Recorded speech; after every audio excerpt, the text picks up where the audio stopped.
მოგესალმებით სარკო სამზარეულოდან. დღეს მინდა შემოგთავაზოთ მობრაწული ქათამი ისპანახის соусით. პირველ რიგში ბრაწავთ ქათამს, მოვაყარე მარილი, წაუსვი აჯიკა და მზად არის მოსაბრაწად. ახლა კი соуსი მოვამზადოთ. ისპანახს დავამატე თინძი, წარე წიწაკა, ნიგოზი, ლიმნის წვენი, ნიორი, კრემყველი,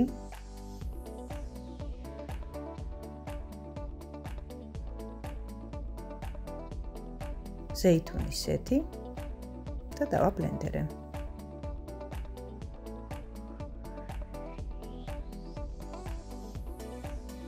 соуსი მზად არის, ქათამი მოიბრაცა, დავჭერი სასურველ ნაჭრებად.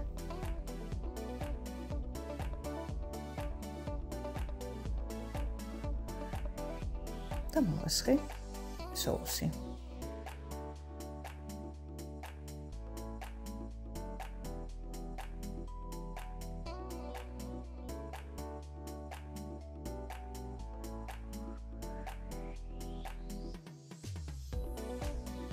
ბოლოს დავამატე ბროწეული. გამოვიდა ძალიან გემრიელი, მე კი ამით აგემშვიდობებით. დროებით.